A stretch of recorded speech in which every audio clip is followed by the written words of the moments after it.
작년에 봤잖아. 국어가 진짜 어려운데 작년에 국어가 연계가 다 나왔거든. 심지어 독서가 어렵다고 하는 독서 제문 4개가 저도 보고 황당했어요. 야, 이게 EBS에서 이렇게까지 똑같이 나오면 이건 너무 쉬운 거 아니야? 근데 애들은 엄청 어렵대. 와, 이게 무슨 현상인 거야? 라고 했는데 그건 거예요. 애들이 외운 거예요, 이거를.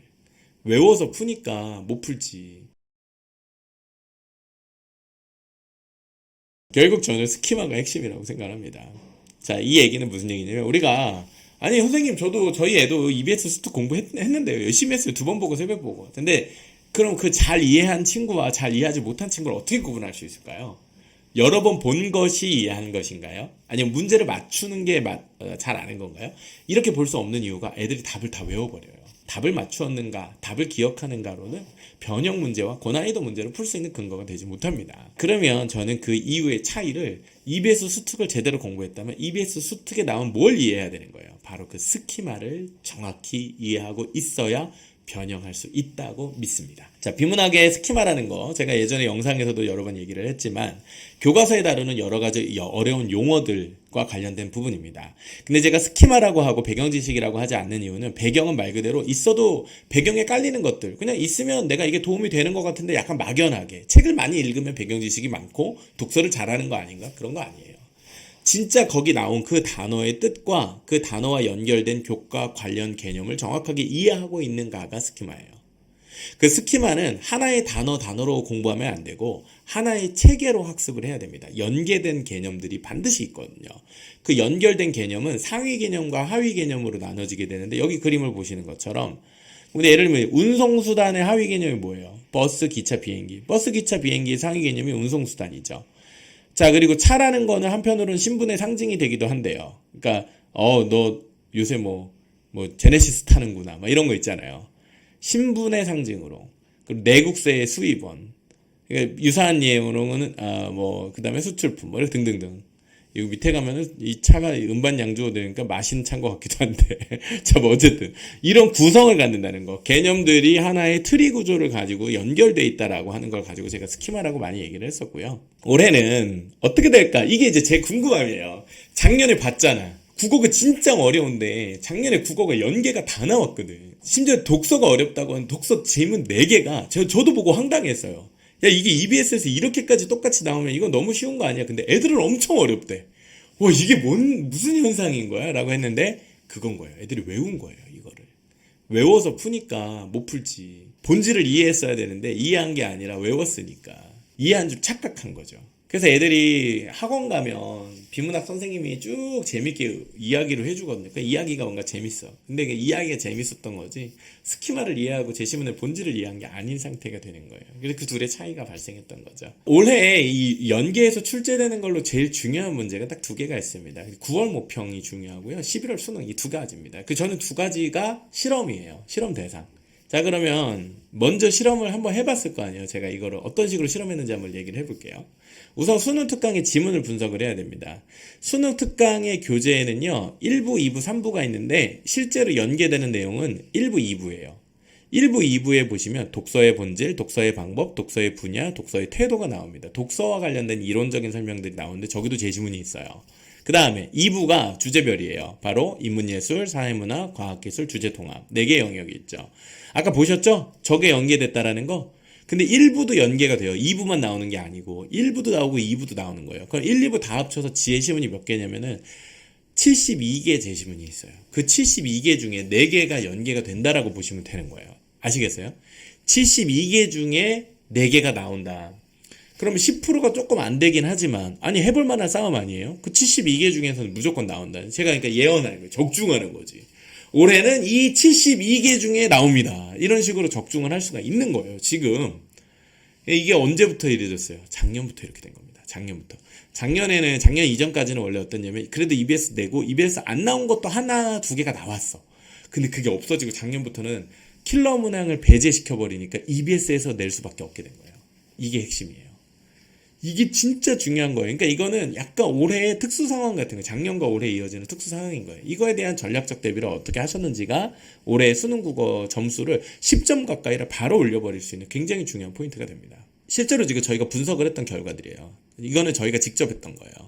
자, 연계가 어느 정도 됐냐? 독서이론, 사회, 과학기술, 인문통합 이 4개에서 지문이 연계가 됐습니다. 아까 제가 독서가 4개 제시문이 있다고 했죠? 여기 지금 저희 그 선생님이 있어요. 최재형 선생님이라고 진짜 이제 서울대 국문과 나오셔가지고 제가 인정하는 진짜 실력자.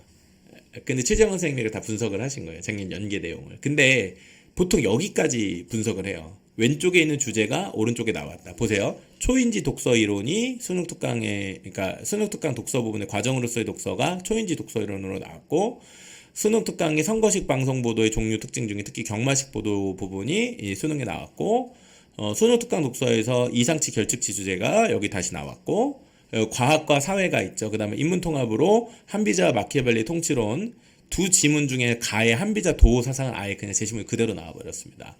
학자들의 도호 사상에 대한 비교 부분이 나오게 됩니다. 따라서 하나는 그대로 나오고 2개 이상의 제시문을 추가로 해서 같이 풀리는, 적어도 지문 하나는 완벽하게 이해할 수 있게끔 문제가 출제가 됐던 거죠. 저희가 분석을 했는데 좀 더 가볼게요. 어느 정도까지인지를 구체적으로 분석을 해봤어요. 실제로 수능 특강 독서의 지문에 뭐라고 나오냐면 제가 그래서 스키마에 동그라미 쳤어요. 이걸 꼭 알아야 되는 스키마들 있잖아요. 교과지식 혹은 그 제시문이 EBS 지문에서 꼭 이 지문을 이해하기 위해서 알아야 되는 필수 스키마에 동그라미를 쳤어요. 독서 전략, 그 다음에 초인지라는 단어가 아예 수능 특강에 나와요. 이 지문의 제목은 아니지만. 그 다음에 독서 전략, 그 다음에 점검 조정, 초인지, 점검 조정, 초인지. 근데 사실 이거를 우리가 사람도 봤지만 저희가 분석할 때 AI를 시켰어요. 저희가 스키마 리딩이라는 프로그램을 만들면서 교과서 초중고 과정에 있는 스키마를 다 분석했어요. 그래서 한 3,000개 정도 분석을 뽑아내고 그것들의 그 스키마 트리 구조를 만들었어요.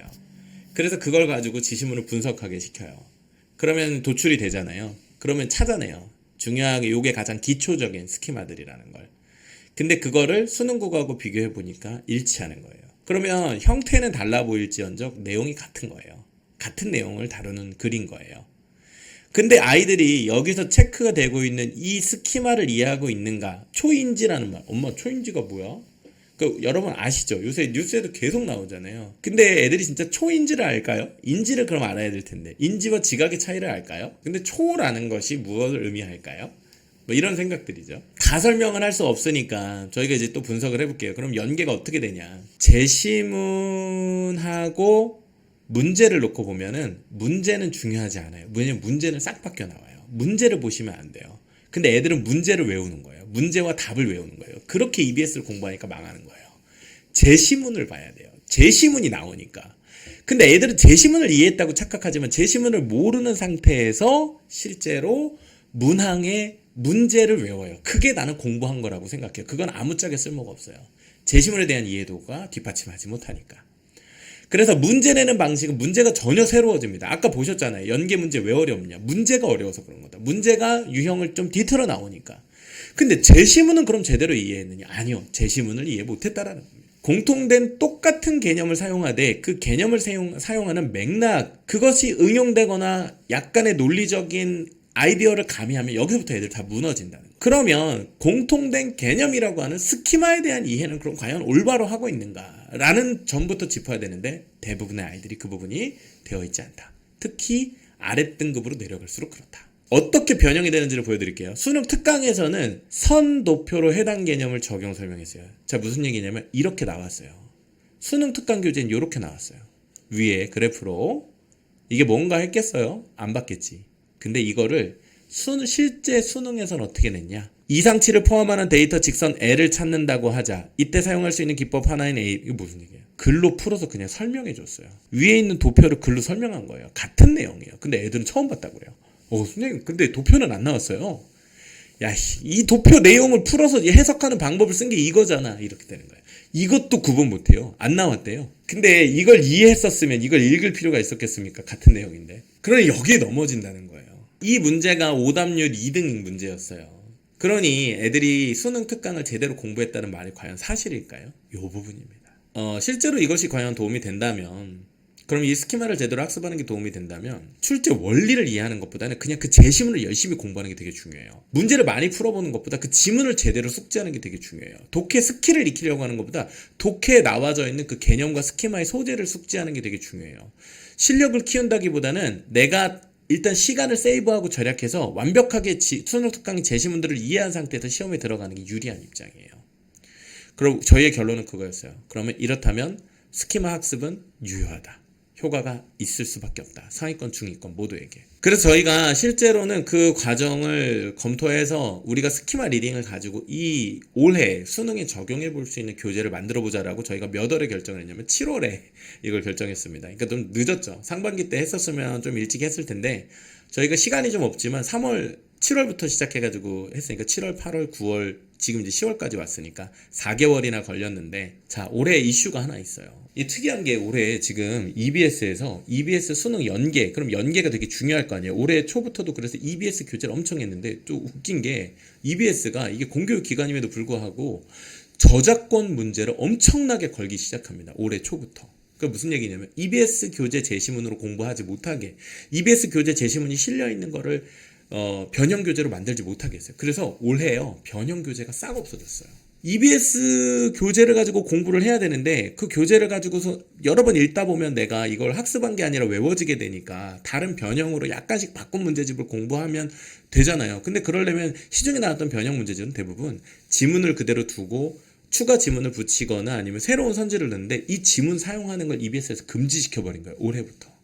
말이 많았는데 그냥 그렇게 됐어요. 그래서 실제로 그 연계 교재를 많이 만들고 있던 곳들이 고소 고발을 당하니까 아예 중지했어요. 그러니까 아이들로서는 EBS가 엄청 중요한 상황이 됐지만 EBS 공부할 수 있는 교재가 없어진 상황이 됐어요. 그래서 저희가 만들었습니다. 근데 이 교재도 그럼 EBS 저작권에 걸리겠죠. 그래서 저희는 스키마를 뽑아낸 뒤에 EBS 제시문이 아닌 저희가 다 새로 쓴 AI화하고 저희 연구진, 저를 포함해서 연구진들이 새로 쓴 문제로 다시 만들었습니다. 무슨 얘기냐? 이 지문을 보면 EBS 72개 지문에 나와 있는 스키마 약 한 300여 개가 다 그 스키마만 뽑았어요. 근데 그 스키마를 어떻게 학습해야 돼요? 제시문으로 학습해야 돼요. 근데 그 제시문이 EBS 제시문으로 못 본다니까요. 근데 애들은 제시문을 외워버려요.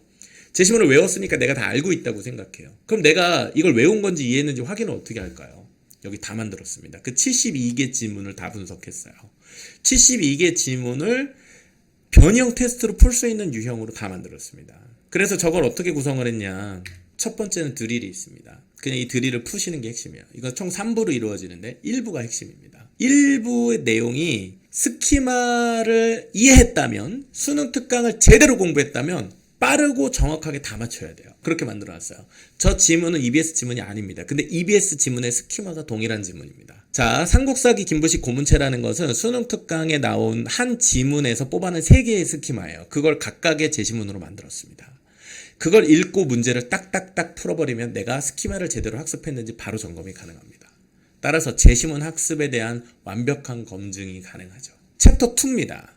그런데 만약에 이런 생각을 하시는 경우도 있을 거예요. 수능 시험 들어가기 전에 직전 교재 있죠. 예를 들면은 자 이제 주머니에 집어넣으세요. 수능 1교시가 시작돼. 1번부터 독서 문제 나오거든요. 그때 딱 풀 때 뭘 가지고 있어야 될까요? 수능에 나올 스키마들을 쫙 봐야 될 거예요. 그 스키마가 뭡니까? 72개 지문이 여기 다 분석이 돼 있는 거예요. 그래서 72개 지문을 가지고서 실제로 수능 특강 스키마가 저기 개념으로 다 들어가 있기 때문에 요약을 다 했어요. 초치기용 공부 요약 자료예요. 이거는 지문으로 읽는 게 아니라 아까 챕터 1 공부가 핵심이에요. 이것만 풀면 끝나요. 이거 다 맞았다. 그럼 나는 수특이 완벽하구나 라고 이해할 수 있어요. 그리고 나서 사설 보고 이것저것 하는 거예요. 근데 2 파트가 뭐냐? 여기는 그 지문에서 꼭 반드시 알았어야 되는 스키마를 내가 알았는가를 검증하는 페이지예요. 예를 들면 이런 페이지가 있어요.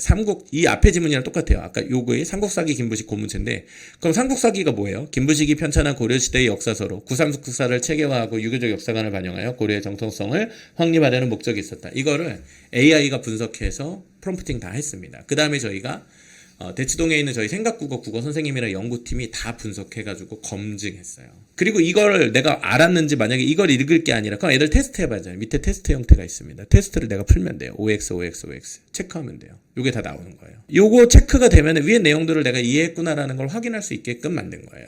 자, 마지막입니다. 만약에 이걸 다 했어요.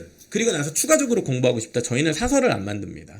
사설 모의고사가 지금 EBS 제시문보다 더 가치가 있는지 잘 모르겠어요. 새로운 제시문을 공부하는 건 저는 의미가 없다고 보고, 차라리 보려면 주제가 같은 수능 기출로 나왔던 어려운 문제가 아니라 제시문을 제대로 이해하는 게 중요합니다. 수능 수준의 제시문을 봐야 됩니다. 그래서 이건 뭐냐면 역대 10개년 수능 기출 중에 올해 EBS 수능에 나왔던 72개의 제시문과 스키마와 연관된 제시문을 저희가 다 뽑았습니다. 자, 그러면 여기서 뭐가 나오냐? 드릴 지문과 매칭 지문이 있어요. 드릴 지문은 뭐 하는 거냐면, 이 앞에 나왔던 개화기, 뭐, 예를 들면 이항로, 박은식, 주자학, 양명학, 요런 어떤 개념의 스키마와 연관된 지문이에요. 그냥 이거는 지문을 읽기만 하는 거예요. 제가 일부러 지문을 문제 다 빼라고 그랬어요. 왜? 읽었는지.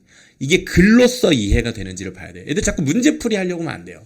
제시문을 바르게 이해하고 내가 습득했는지를 느껴야 되는데, 문제 푼답시면 또 시간도 아깝기도 하고. 근데 애들이 그러니까 지문을 안 읽어. 그래서 제가 이거를 너무 많지 않게 핵심을 한 10개 정도만 뽑았어요. 그래서 이걸 그럼 앞에 스키마가 이해가 됐다면 어려운 수능 기출 정도의 혹은 우리 평가원 모의고사 정도의 수준의 제시문을 읽을 수 있는지를 테스트 해보는 거예요. 그러니까 이거는 선택적인 자료죠, 3부는. 그리고 매칭 기출이 있습니다. 매칭 기출. 여기 제재가 들어있어요. 자, 그래서 이 뒤에는 사실은 문제가 또 있습니다. 그러니까 두 세트를 넣었는데 하나는 제시문이 들어가고 매칭 기출 부분은 저 뒤에, 저 제시문 뒤에는 문항도 들어가 있기는 합니다. 그래서 저것만큼은 실제로 문항을 풀어볼 수 있게 만들었어요. 지금 수능을 봐야 되는데 제가 볼 때는 2등급 이하 친구들은 무조건 봐야 됩니다. 지금 사설 풀 게 아니라 국어는 이거 봐야 됩니다. 그리고 그냥 외우셔야 됩니다. 이 스키마를 지금 완벽하게 이해하고 있는 게 아니라면 사실은 수능 준비는 의미가 없어질 겁니다. 지난달에 봤던 9월 모의고사에 나온 독서 지문이 똑같이 저희가 분석한 제시문이랑 같게 나왔습니다. 저희 교재는 아직 시중에 오픈이 안 돼서 이게 저희도 지금 하고 좀 놀랐었는데 지문이 꼭 똑같이 나왔어요. 근데 변형된 수준이 똑같이 나왔습니다. 크게 다를 수가 없다는 얘기죠. 따라서 지금 이제 수능 출제 기간에 들어가셨잖아요. 출제위원분들이. 그분들은 저희 교재를 못 볼 거예요. 저희 교재를 못 보시겠지만 이 교재를 그러니까 저희는 합법적인 방법들로 했거든요. 이게 뭐 불법적인 게 전혀 없어요. 저희는 EBS를 저희 나름대로 분석한 거죠. 그래서 이것을 어떻게 애들이 학습하고 시험에 적용할 수 있는지를 방법으로 만든 거죠. 진짜 1등급 의대 준비하려고 만점 준비하는 학생들은 그 친구들 안 봐도 돼요. 그 친구들 이게 이미 완벽할 거예요. 근데 그게 아닌 2등급 이하의 친구들, 모의고사 봤을 때 수능 2등급 이하의 친구들은 이 교재가 마지막 검증이요. 또 혹은 지금 너무 어려워가지고 사실은 3, 4등급 이하에 있는 친구들은 독서는 다 포기하고 있을 겁니다. 아니요. 포기하지 마세요. 수특 한번 봤다면 이 교재로 마무리하면 여러분 분명히 독서에서 절반 지문은 맞출 수 있습니다. 그러면 10점 이상 올려요. 이게 아주 결정적인 겁니다. 그리고 평소에도 그 수특을 잘 풀던 친구들이 시간을 엄청 세이브하게 될 겁니다. 왜요? 이제 아예 그 내용 스키마 자체를 머리에 넣게 돼버릴 거니까. 그러니 그 선지와 헷갈리지 않게 문제 풀이에만 적용할 수 있으면 되는 거죠. 주변에 이제 진짜 수능 봐야 되는 친구들은 저는 반드시 필요한 교재라고 생각을 하고요. 그렇게 한 번씩 좀 관심을 가져주시고 또 주변에 소개도 해주시고. 자, 근데 여기서 좀 우리가 얻을 수 있는 최종 교훈은 뭘까요? 우리 아이들이 아직은 초등학생이고 중학생이라면, 자, 제가 이 얘기를 해드리고 싶은데, 사실 우리 아이들은 올해 수능을 준비할 건 아니지만 그럼에도 불구하고 지금 말씀드린 이 스키마라고 하는 학습 원리가 수능 국어가 시간 자체가 있다면 이 부분은 절대 바뀌지 않을 겁니다. 따라서 이 스키마가 확실하게 기초를 잡을 수 있도록 아이들이 독서에 신경 써주시고요. 그리고 교과서에서 나온 지식들을 학습할 때 그냥 허투루 보지 말고 이 내용을 정말 자기 것으로 소화했는지를 확인하고 검증해 갈 수 있도록 학습을 좀 지도해 주시면 좋겠습니다. 특별히 대단한 거를 주지 않아서가 문제인 게 아니라 꼭 했어야 되는 기본을 정확하게 하지 않아서 그 부분이라는 걸 꼭 얘기해 주시면서 그 방법을 생각해 주시면 너무 좋을 것 같고요. 네, 감사합니다. 오늘 어쨌든 저 혼자 열심히 후반부에 떠들었는데 많은 분들이 봐주셔서 감사하고요. 관련된 내용들은 조금 오픈 채팅방에서 제가 좀 자세하게 말씀드리면서 저희 샘플 교재에 대한 거나 그런 것도 딴 데는 조금 어렵긴 해도 오픈 채팅방에는 제가 같이 공유하면서 할 테니까 그렇게 좀 봐주시면 너무 좋을 것 같습니다.